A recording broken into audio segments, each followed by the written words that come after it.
Ruane from Ennis was among the passengers on the Emirates Repatriation flight that touched down at Dublin Airport from Dubai on Wednesday night. And speaking shortly after arriving home, Sean said there's been a lot of scaremongering around the situation, and he's keen to share what the journey was really like for those on board. And he joins us now to talk about the flight, the atmosphere among passengers, what it was like finally landing back in Ireland, and what the situation is really like on the ground in the United Arab Emirates. Sean, thank you so much for joining me on Morning Focus. Good morning, Alan. Thank you. You mentioned that it was a miracle that you were on that flight, and I can imagine there might have been quite a lot of hands raised in terms of wanting a seat on that flight. So can you just explain what you meant by that? Sure. I suppose when I was talking about miscommunication, the whole communication around that flight was a little bit last minute, as you can understand, in terms of the logistics of trying to put together that flight to get it back. So I only found out about it about 3.5 hours before it left. The official line from Emirates, every time I was in contact with them about trying to rebook myself back to Ireland, there was no flights. There were no flights scheduled to go to Ireland. So I got a notification from a graduate of Shannon College of Hotel Management who's working in Dubai that I've taught to tell me that he had spotted a notice on the embassy web page from Abu Dhabi stating that there was a flight back. So I went investigating about it, and I was getting information from Emirates saying they could see no flight. But Emirates were putting agents into all the hotels in Dubai last weekend that they had passengers staying in. And when I got back to the hotel, I talked to him. And initially, he was telling me there was no flight, but he made a few phone calls and he discovered that there was such a flight. So then the scramble obviously was to try and get a seat on that. And I suppose I want to preface what I'm saying here this morning, Alan, is I don't live in Dubai. I was transiting through Dubai last Saturday on a work trip in Seychelles. I should only have been on the ground in Dubai for about an hour and a half. So when the war broke out and obviously the airspace closed down, me and 900 others, Irish, that were trying to transit through Dubai last weekend, got stuck there. And when I say I was trying to get out of Dubai, it wasn't because of what's going on there. It wasn't because I felt unsafe. I felt perfectly safe, but I don't live in Dubai, so obviously I was trying to get home. Yeah, no. So I was fortunate enough to get in a flight, and I suppose the word miracle is there were so many people that are trying to get out of Dubai. It could have been anybody else. It was just random that I managed to get a seat on the plane, the first one out of Dubai last Saturday. Or last Wednesday, sorry. Yeah, and it sounds you really had to gather yourself and your things together and make that flight. What was the atmosphere like on the flight itself? Because as you say, you were just on a work trip, but there are people on that flight who've been living there, maybe been living there for some time. Was there a mixture of tension, relief, or just a range of emotions amongst the passengers, Sean? Sure. My understanding, Alan, is that everybody on my flight last Wednesday night coming out of Dubai were people that don't live in Dubai, that were transit passengers like myself. I didn't get a sense. Now, obviously, I didn't talk to all 400, but I didn't get a sense from anybody I did talk to that there were people who had lived in Dubai, were working in Dubai, and were deciding to get out of it. So that was the priority for the Irish government, for Emirates, is to get the transit passengers who were stuck in Dubai last Saturday out of the airport first. And after that, they will be dealing with anybody that decides that they want to come home. So in terms of the atmosphere, I've seen posts on social media since I got home, people saying that there was applause on landing in Dublin, that there was jubilation. I was at, halfway up the aircraft, so if there was people clapping down the back, maybe I didn't hear them. But there was certainly nobody clapping in the vicinity of where I was seated. People were just genuinely relieved to be getting home, and not because they were afraid. They were getting home because they don't live in Dubai. So the scaremongering that's going on, and there's a lot of it on social media, which I would imagine is very upsetting for people in Ireland that might have kids living and working in Dubai or Abu Dhabi, it's not true. There are missiles, absolutely. I'm not discrediting. There is a war, there is attacks going on. The UAE Air Force is very, very good at shooting down those missiles long before they ever are a threat to people on the ground. As I mentioned in my brief interview at the airport the other night, the shrapnel from those missiles certainly has to come down once they're shot down, and that's what prompted the fire. So the fire in the Jumeirah Palm Hotel, and also my understanding the fire at the Burj Al Arab was shrapnel from a shot-down missile. It wasn't a direct hit by a missile. Okay, I don't want to get more into what the situation is actually like there, but I suppose maybe there was relief amongst the passengers because, like you, they were in transit. They're not living there, and they may have felt once they read the news of the initial attack on Iran by the US and Israel, and then subsequently what has happened since then, they might have thought, God, just my luck to be passing through here briefly and this all kicks off. Correct. I mean, I literally was on a 2-day business trip to Seychelles. I had clothing to do me for 2 days. So I hadn't planned, obviously, like hundreds of others, to be staying in Dubai for 4 days past Saturday. So even from a practical purposes point of view, there were people that came out of the airport on Saturday night with nothing. No luggage, because their luggage didn't come up. It was held in a bonded part of the airport. So they walked out of the airport with the clothes on their back, albeit into a hotel. Emirates were very good. They put all their passengers into hotels. You didn't have to pay for the hotel room. You didn't have to pay for your breakfast, lunch and dinner that was provided for you. We were told shelter in place in the hotel, so that meant you didn't go outside. Not because there were, missiles falling all around the place, as seems to be reported in some quarters on social media. It was a precautionary measure that you would shelter in place, and that's what people did. And as the days went on, what was making people feel stressed was, when am I going to get home? Not what was going on. They weren't, afraid of what of the conflict in the area. It was a real issue. How am I going to get home? Okay, with so many people trying to get out of the country. Yeah, that was their priority. So in terms of what you saw there, then you mentioned it's not as bad as perhaps is being portrayed, be it in the media or on social media. Indeed, and you mentioned missiles being shot down. Shrapnel caused some fires. What did the fires? Was that anything to be unduly worried about? And in terms of the missiles, Sean, how frequent or infrequent were they? Those Iranian missiles coming over Dubai and the UAE in general? So the hotel I was put in is actually very close. I'm sure most people have seen the iconic Burj Khalifa hotel, which is the tallest building in Dubai. So my hotel was very close to that. And because that was in the sort of city centre of Dubai, only over the 4 days, I only heard 1 or 2 explosions of missiles being shot down. I have a friend who was also further out from Dubai, and she was able to see interceptions where missiles were being shot down. But I couldn't see anything. I only heard 1 or 2 explosions where the missiles were obviously being shot down. But there wasn't, on the streets looking out my window, I wasn't seeing shrapnel all over the footpaths, all over the roads. So, in one sense, you'd nearly be asking yourself, was there a war on at all? And I did say in the interview it was very quiet, because there were not explosions going on an hourly basis that you were hearing. So you were just in your room and, watching TV, obviously realising that there is a conflict ongoing.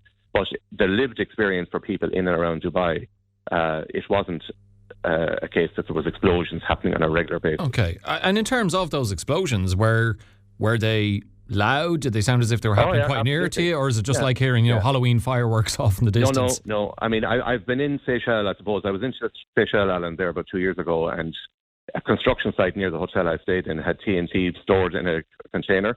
And that went off in the middle of the night. Now, that was an explosion. I mean, the whole room rattled, the doors rattled. So when I heard the explosions in Dubai earlier in the week, I knew there were explosions. I knew exactly what they were, because they are loud.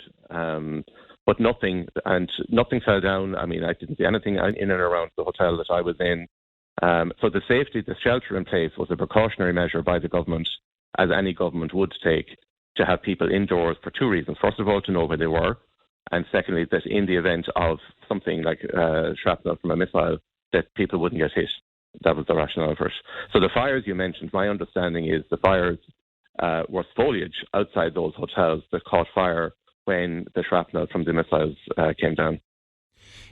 You didn't seem unduly phased. I mean, I don't know how much beforehand you knew, and once you knew war had broken out, how much you knew about the anti-missile system or defence capabilities to address any incoming missiles the UAE had in place, or did you only become aware of that once you knew war had broken out? But were you even confident that, had you been there, for another few days, another week, that system would continue to maintain the level of addressing these missiles that it was whilst you were there? Yeah, I had no concern, absolutely no concern for my personal safety. I had no concern that my hotel would be hit, that there would be incoming missiles that would break through that defensive mechanism and actually end up hitting buildings and structures in Dubai.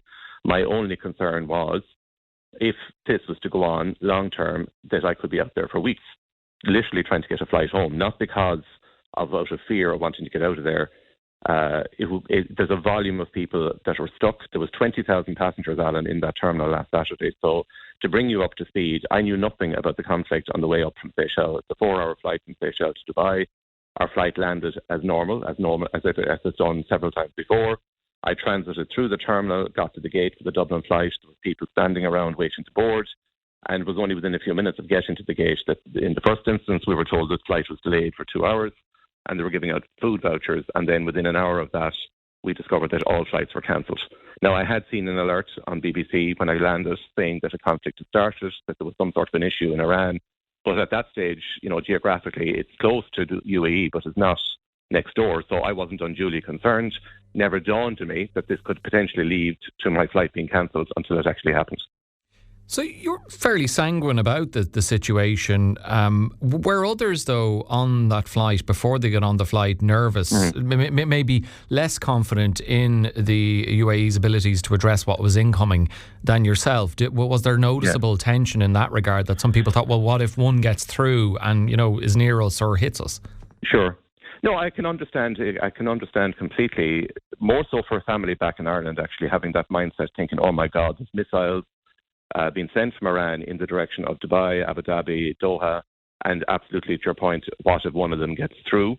But when you're in the situation yourself and you're physically there and you can see there are not missiles getting through, there are not explosions happening on the ground, your attention reverts back to the practical issue of, okay, I need to get home. I was only supposed to be on the ground for an hour and a half last Saturday, and I eventually got out of there on Wednesday, and there are people that are still there that are trying to get out. Once the airspace closes down, that's it. Nothing is coming in, nothing is going out, and people are stuck there. There's people trying to get back for work. There were people that were out there with families, with children on holidays. So they want to get home, and that's a very real expectation when you go somewhere, that you're going to be able to come back. So I think people were relieved on my flight that they were getting home, because they were never supposed to be in Dubai for that length of time in the first place. I just wonder what you make of the criticism that has been out there towards the embassy and flight arrangements. Are you? Yeah, I suppose. Look, they're having to deal with odds. You say some 24,000 Irish people over there, and then the likes of yourself who are just transiting through. Do you have a perspective on how Irish citizens are being assisted? Do you feel like the government, the department, the embassy are doing all they can? I think they are. I mean, I have to say I was a slow to the table person myself in terms of registering with the embassy. It was probably Sunday or Monday before I actually did that myself. So they're dependent on the data they get. For transit passengers like myself, until you register with the embassy, they're not really aware that you're stuck there. But once your name is registered with the embassy, you're definitely going to be on their radar in terms of trying to get you back. There isn't, to my knowledge, and I can only speak up until Wednesday evening. I'm home since then.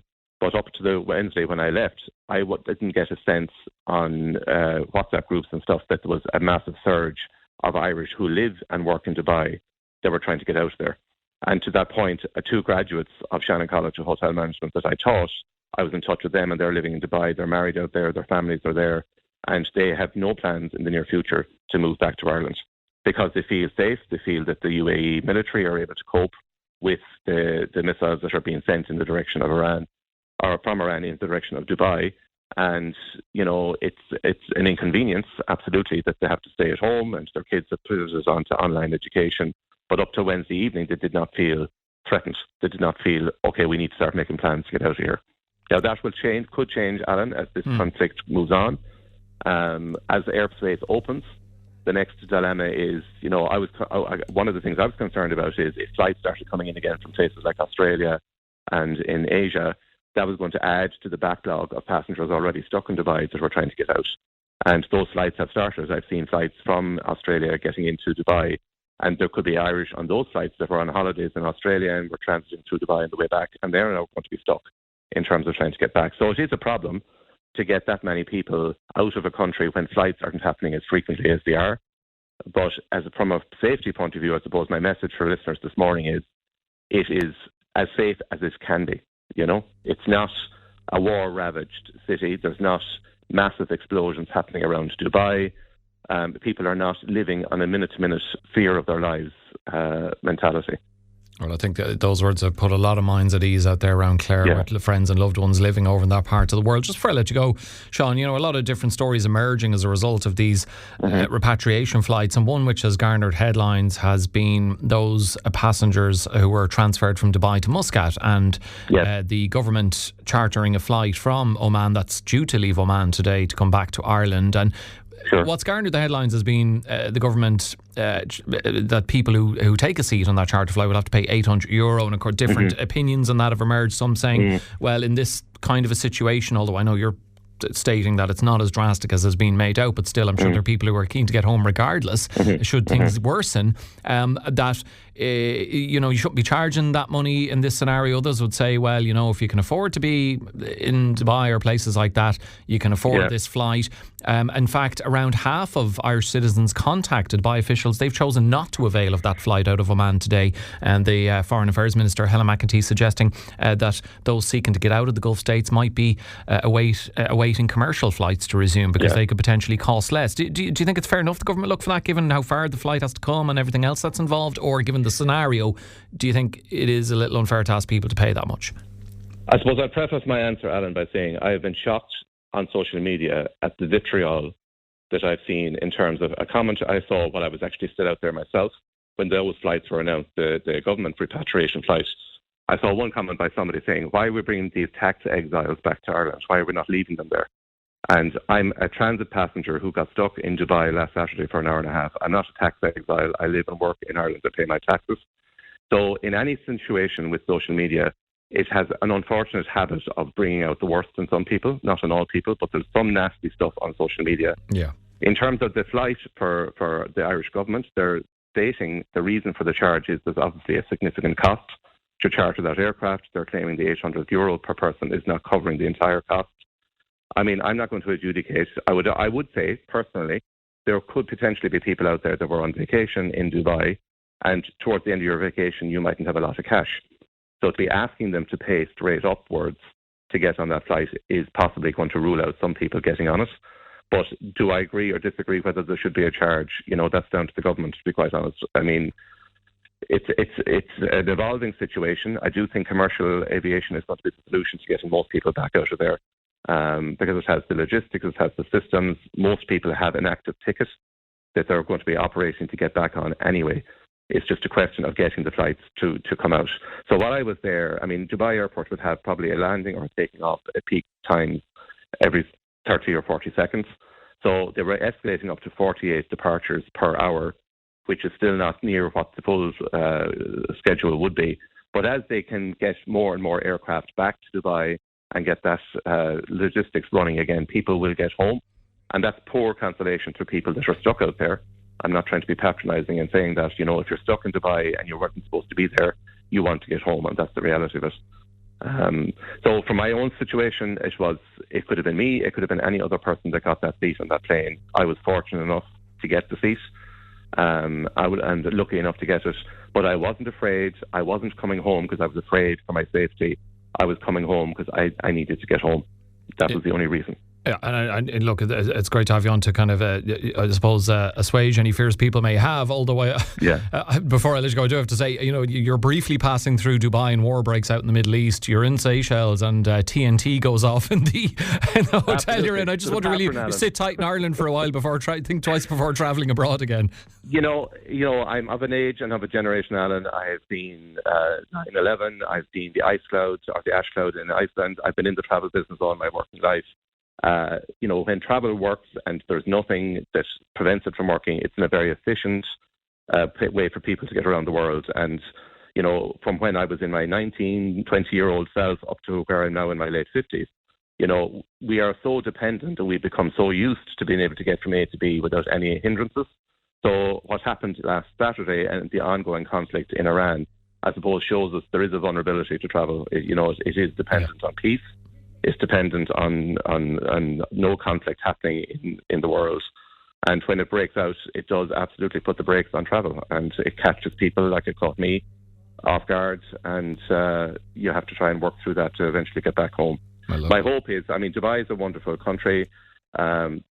It's very welcoming. The local Emiratis and anybody you come in contact with are very, very helpful. And it's sad for them that they are caught in the collateral of this. They're not part of the ongoing conflict between the USA and Israel and Iran. But this is going to damage their brand. People will be very reluctant in the initial months to go back to the Middle East when this all settles down because of what has happened, and that's sad.